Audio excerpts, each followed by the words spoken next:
Mixer பார்க்க போகிறோம். அதுக்கு வந்து ஒரு 200 கிராம் வந்து கடல மாவு எடுத்துங்க. அப்புறம் ஒரு 50 கிராம் அரிசி மாவு எடுத்துங்க. அதுக்கப்புறம் வந்துட்டு மிளகாத்தூள் ஒரு ஸ்பூனு, 2 ஸ்பூன், எவ்வளோ உரப்பு உங்களுக்கு உரப்பாக வேணும்னா 2 ஸ்பூன் போட்டுக்கலாம். அப்புறம் உப்பு சால்ட் கொஞ்சம் போட்டுங்க. பெருங்காயத்தூள் கொஞ்சம் சேர்த்துங்க. இது எல்லாத்தையும் அப்படியே மிக்ஸ் பண்ணணும். நல்லா ஃபஸ்ட்டு மிக்ஸ் பண்ணிவிட்டு எந்த அளவுக்கு எல்லாமே நல்லா மிக்ஸ் ஆனதுக்கப்புறம் அந்த வாட்டரை யூஸ் பண்ணிக்கணும். வாட்டர் தெளித்து அப்படியே அப்படியே வந்து அதே ரோலையே நீங்கள் வந்து அப்படியே பிரிஞ்சிங்கன்னா எல்லாமே கரெக்டாக மிக்ஸ் ஆகும். ஓரளவுக்கு தண்ணியாக, ரொம்ப தண்ணியெல்லாம் ஓரளவுக்கு இப்படி முன்னாடி வர மாதிரி வச்சுக்கிட்டு ஒரு ஜல்லிக்கரண்டி எடுத்து அதில் கொஞ்சம் ஊற்றி எண்ணெய் சூடாகிடும். அப்புறம் அதில் போட்டிங்கன்னா இந்த மாதிரி முத்து முத்தாக அந்த விழுகும். அது மாதிரி ஒவ்வொரு வாட்டியும் அதை அப்படியே வலிச்சு விட்டுட்டு திருப்பி ஃப்ரெஷ்ஷாக எடுத்து போட்டிங்கன்னா இந்த மாதிரி வரும். இப்படி போட்டிருக்கும்போது வெந்துக்கிட்டு இருக்கும்.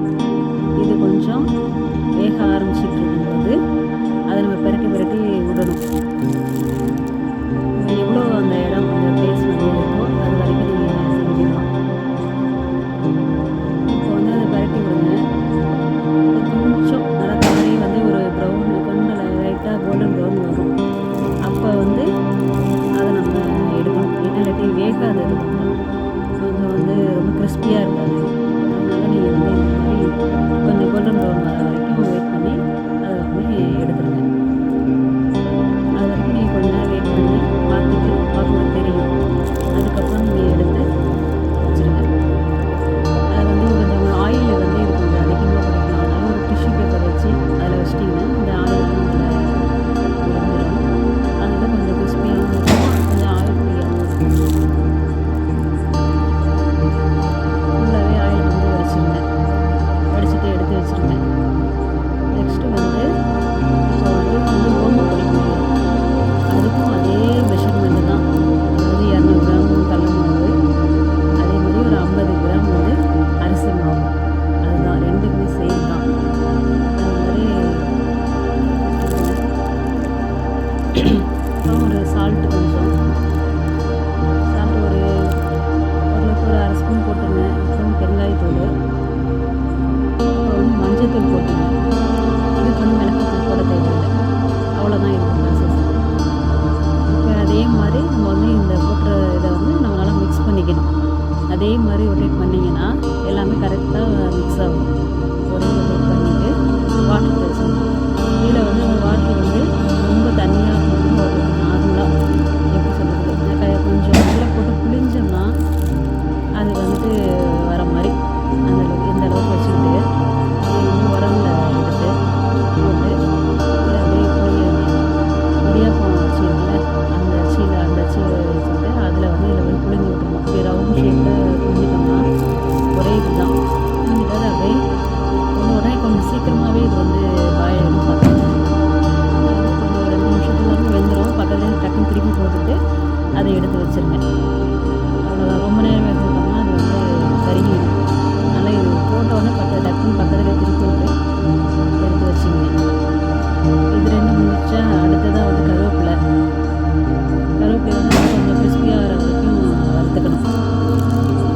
கருவேப்பிலை வந்து ஒரு கொஞ்சம் வறுத்துட்டு அதை எடுத்து அதிலே சேர்த்துக்க வேண்டியதான். நெக்ஸ்ட்டு வந்து நிலக்கடலை எடுத்துங்க.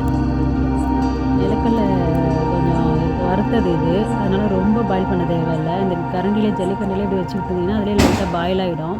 கொஞ்சம் கலர் மாறினோன்னே உடனே எடுத்து அதில் போட்டுருங்க. நெக்ஸ்ட்டு வந்து அவல். இது வந்து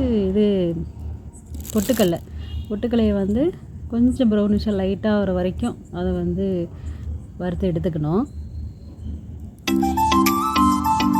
எடுத்து அதில் சேர்த்துக்குங்க. அதுக்கப்புறம் நெக்ஸ்ட்டு வந்து அவல், அதாவது கெட்டி அவல் இருக்கும். அந்த கெட்டி அவல் வாங்கி அதை வந்து பொரிச்சு அதை வந்து உடனே பாயில் ஆகிடும், உடனே பொரிஞ்சிடும். அதனால் உடனே நீங்கள் எடுத்துக்கணும். இல்லாட்டி அது கருகிடும். அதனால் உடனே எடுத்து லைட்டாக போட்டோடனே ஊற்றிட்டு எடுத்து எடுக்க வேண்டியதுதான். போட்டுட்டு எல்லாத்தையுமே அப்படியே ப்ரெஸ் பண்ணிங்கன்னா எல்லாம் அமுங்கணும். எல்லாத்தையும் நல்லா மிக்ஸ் பண்ண வேண்டியதான். மிக்ஸ் பண்ணிவிட்டு இப்போ இந்த இதில் ரசம் பண்ணிவிட்டு அதை அப்படியே மிக்ஸ் பண்ணி வச்சுக்கிட்டு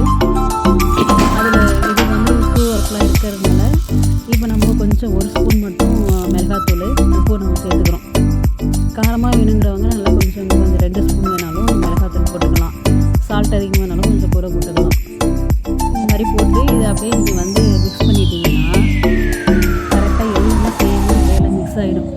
இப்போ அந்த காராபூந்தி இது எல்லாமே மிக்ஸ் ஆகி உங்களுக்கு சூப்பரான மிக்சர் வந்து தயாராகிடும். Okay, thank you.